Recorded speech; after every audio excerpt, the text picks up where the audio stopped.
शोक सभा का आयोजन, ये इस वक्त की बड़ी खबर आपको बता दें। शोक सभा का आयोजन कर्णप्रयाग में किया गया है। व्यापार संघ के व्यापारियों ने ये मौन रखा है। करंट हादसे के मृतकों को श्रद्धांजलि दी गई है। चमोली से इस वक्त की बड़ी खबर, घायलों के जल्द स्वस्थ होने की कामना की गई है।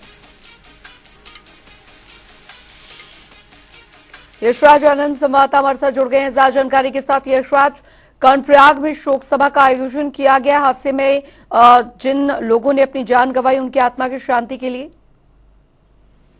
जी बिल्कुल, मैं बताना चाह रहा हूँ कि चमोली में नमामि गंगे परियोजना के सीवरेज ट्रीटमेंट प्लांट में करंट लगने से करीब 16 लोगों की मौत हो गई थी, वहीं कुछ लोग झुलस गए थे। इसके बाद से लगातार जल संस्थान और यूपीसीएल के 2 अधिकारियों को निलंबित कर दिया गया और वहीं प्रारंभिक जांच में दोनों अधिकारियों की लापरवाही भी पाई गई थी। मुख्यमंत्री पुष्कर सिंह धामी ने स्पष्ट रूप से कहा कि जो भी दोषी है उनके खिलाफ कार्रवाई की जाएगी और मृतक को 5 लाख रुपए दिए जाएंगे और प्रधानमंत्री नरेंद्र मोदी के द्वारा सभी मृतक को 1-1 लाख रुपए देने की घोषणा की। साथ ही साथ कांग्रेस के द्वारा यह मांग की गई कि मृतकों को 25 लाख रुपए देने की बात की मांग सरकार से की गई। इसके बाद में आपको बताना चाह रहा हूँ कि जब चमोली कर्णप्रयाग में एक व्यापारियों के द्वारा एक शोक सभा का आयोजन किया गया, जिसमें सभी व्यापारी मौन धारण किए, करीब 2 मिनट के मौन रखे और व्यापारियों ने चमोली करंट हादसे के लोगों को श्रद्धांजलि भी अर्पित की। साथ ही साथ जो घायल व्यक्ति थे उनके शीघ्र स्वास्थ्य लाभ की उन्होंने कामना भी की। तो इस प्रकार से चमोली कर्णप्रयाग में एक शोक सभा का व्यापारियों के द्वारा आयोजन किया गया था और इसमें व्यापार संघ के अध्यक्ष भी मौजूद थे और सभी लोग यहाँ पर मौजूद थे। उन्होंने स्पष्ट रूप से कहा कि एक हृदय विदारक घटना है। इस घटना से सभी चिंतित हैं और व्यथित हैं कि सरकार जो काम कर रही है उस प्रोजेक्ट में भी इस तरीके की घटना हो जाती है। आगे भविष्य में इस प्रकार की घटना ना हो, उन्होंने ईश्वर से भी प्रार्थना की कि जितने भी लोग मरे गए हैं इस करंट लगने से, जिनकी भी मौतें हो गई है, उनकी आत्मा को शांति दी जाए। जी बहुत बहुत शुक्रिया यशराज आनंद इस तमाम जानकारी के लिए। तो चमोली से इस वक्त की बड़ी खबर, व्यापार संघ के व्यापारियों ने मौन रखा है और करंट हादसे के मृतकों को श्रद्धांजलि दी गई है। चमोली से बड़ी खबर, घायलों के जल्द स्वस्थ होने की कामना की गई है।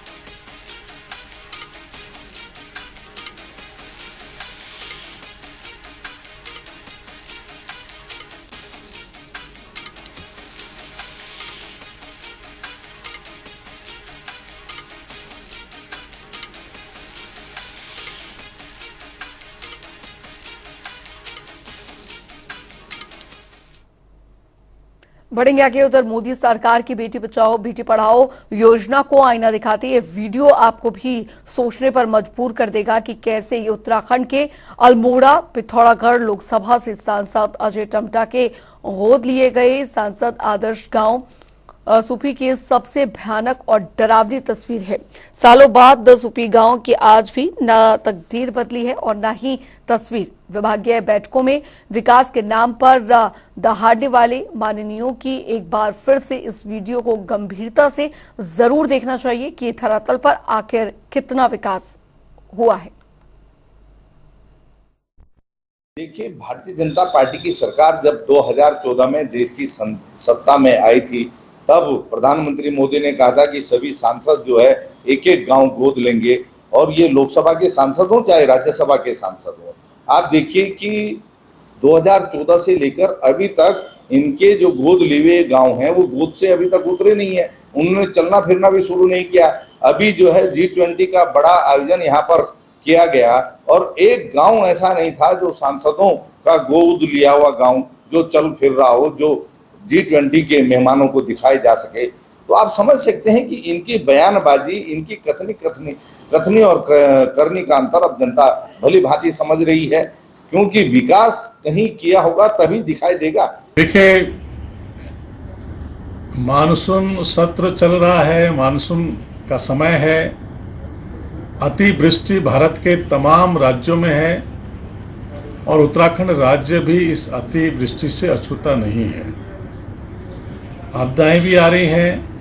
लोग इस अतिवृष्टि से सड़क मार्ग, पैदल मार्ग लैंडस्लाइड के कारण टूट गए हैं। यातायात भी बाधित हुआ है। सरकार लगातार और सरकार का जो विभाग है आपदा प्रबंधन, वो उसको व्यवस्थित करने में लगा हुआ है। जहां तक प्रश्न है कि मान्य सांसदों के द्वारा जो सांसदों के अपने गांव चिन्हित किए गए हैं, गोद लिए हुए गांव हैं, वहां भी निश्चित रूप से अतिवृष्टि हुई है। अतिवृष्टि के कारण व्यवधान पैदा हो रहा है। उत्तराखंड में मानसून की दस्तक के साथ ही पहाड़ों में तेज बारिश हो रही है। बारिश के चलते आम जीवन अस्त व्यस्त हो रखा है। इसके साथ ही तमाम सड़कें टूट चुकी हैं, साथ ही नदी नाले उफान पर हैं। ताजा मामला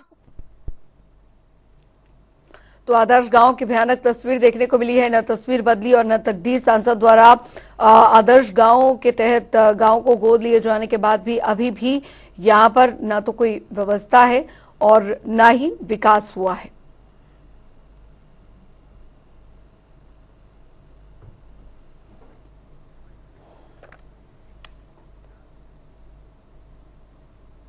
उधर आपको बता दें कि चमोली में कल दर्दनाक हादसे में 15 लोगों ने अपनी जान गंवाई। अब कांग्रेस इस पूरे मामले में सरकार पर लापरवाही के आरोप लगा रही है। बता दें आपको कि कांग्रेस पार्टी के आह्वान पर हरिद्वार में कांग्रेस कार्यकर्ताओं ने सरकार के खिलाफ नारेबाजी करते हुए पुतला दहन किया। कांग्रेस कार्यकर्ताओं ने सरकार से मांग की है कि दोषी अधिकारियों के खिलाफ मुकदमा दर्ज कर कार्रवाई की जानी चाहिए और मृतक परिवार को 25-25 लाख का मुआवजा देने के साथ ही परिवार के एक सदस्य को सरकारी नौकरी दी जाए।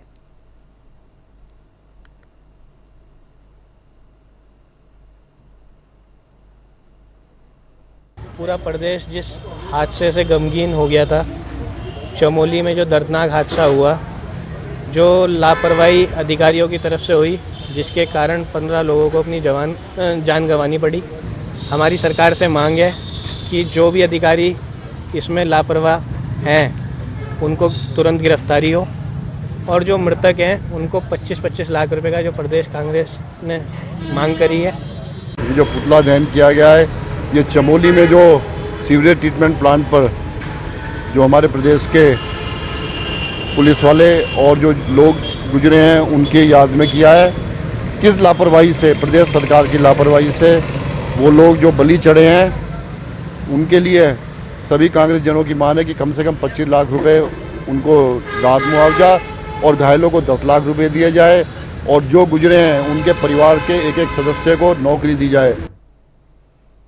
तो चमोली में हुए हादसे के बाद अब कांग्रेस लगातार सरकार पर हमलावर है। कांग्रेस ने कहा कि सरकार की ओर से मृतकों और घायलों के परिजनों को जो धनराशि दी गई है वे काफी नहीं है। कांग्रेस की मांग है कि मृतकों के परिवार को 25 लाख रुपए का मुआवजा और सरकारी नौकरी दी जाए। वहीं इस पर बीजेपी ने पलटवार करते हुए कहा कि सरकार चमोली घटना को लेकर गंभीर है, इस पर कांग्रेस को राजनीति नहीं करनी चाहिए।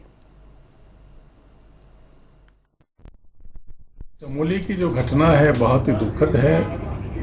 हम सब उत्तराखंड वासी इस घटना से व्यथित हैं और सभी लोग उन शोकाकुल परिवारों के साथ में खड़े हैं। सरकार पूरी ईमानदारी के साथ ऐसे उन सभी परिवारजनों के साथ खड़ी है जिन्होंने उस घटना में अपने परिवार का किसी को खोया है और जो हताहत है। सरकार लगातार उनके परिवारजनों को इमदाद दे रही है।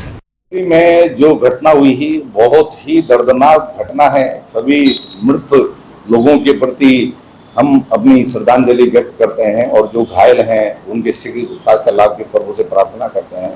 नमामि गंगे प्रोजेक्ट की सीधे इसमें लापरवाही है, पावर कॉर्पोरेशन की भी इसमें सीधे लापरवाही है और जो लोग इसमें हताहत हुए हैं उसकी पूरी जिम्मेदारी इन विभागों की बनती है। इन पर जो है हत्या का मुकदमा दर्ज होना चाहिए और मृतकों के परिजनों को 25-25 लाख रुपए जो है मुआवजा मिलना चाहिए। उनके परिजनों में से किसी एक को जो है सरकारी नौकरी मिलनी चाहिए, क्योंकि घटना सरकारी लापरवाही के कारण हुई है।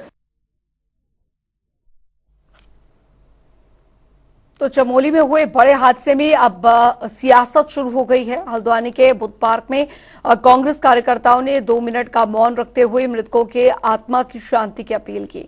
इसके बाद कांग्रेस कार्यकर्ताओं ने दरअसल बुद्ध पार्क में जमकर नारेबाजी कर राज्य सरकार का पुतला दहन किया। इस दौरान कांग्रेसियों ने राज्य सरकार और वहां तैनात अधिकारियों पर लापरवाही का आरोप लगाते हुए कार्रवाई की मांग की है।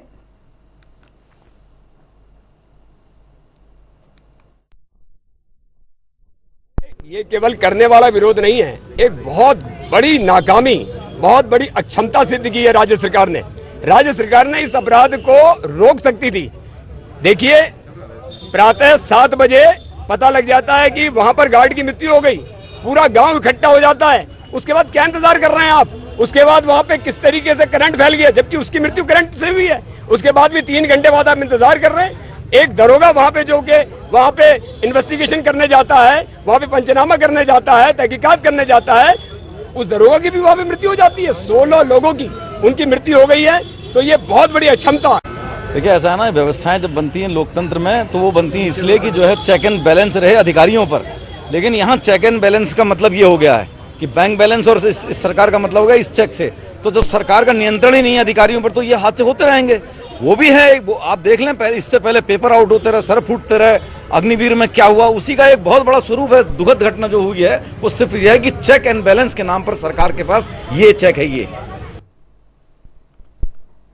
और चलिए अब रुक करेंगे 2 मिनट में 10 बड़ी खबरों की ओर फटाफट अंदाज में। रुद्रपुर में फैक्ट्री के लिफ्ट में फंसा श्रमिक, गर्दन फंसने से हुई मौत, परिजनों में मचा कोहराम।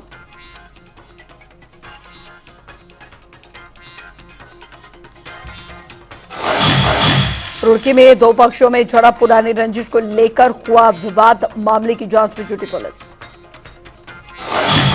बागेश्वर में शिक्षा के लिए जान जोखिम में डालते बच्चे, स्कूल जाने के लिए उफनता नाला किया पार, प्रशासन मामले में बेसुध। रुद्रपुर में पुलिस के हाथ लगी कामयाबी, 105 ग्राम स्मैक के साथ एक व्यक्ति गिरफ्तार, मामले की जांच में जुटी पुलिस। रुद्रपुर में रंगदारी मामले में पुलिस ने किया खुलासा, पुलिस ने नेता समेत 3 को किया गिरफ्तार, पुलिस को एक स्कॉर्पियो कार भी बरामद। अंकित हत्याकांड मामले में फरार आरोपियों पर पुलिस ने 25,000 का इनाम किया जारी, आरोपियों को पकड़ने के लिए लगाई गई 4 टीमें, आरोपियों के नेपाल फरार होने की आशंका। उत्तरकाशी में भागीरथी का जलस्तर बढ़ने से ग्रामीणों को हो रही परेशानी, खस्ताहाल ट्रॉली के सहारे ग्रामीण कर रहे नदी पर पार, मामले में प्रशासन। रुद्रपुर में स्टोन रिज स्कूल की शिक्षा ने किया खून, पति के बॉस की मां पर किया हथौड़े से वार, पुलिस ने किया गिरफ्तार। हरिद्वार में अतिक्रमण के खिलाफ प्रशासन की बड़ी कार्रवाई, हाथी पुल पर बनी 8 दुकानों को किया क्षतिग्रस्त, दुकानदार ने कहा मामले में जाएंगे कोर्ट।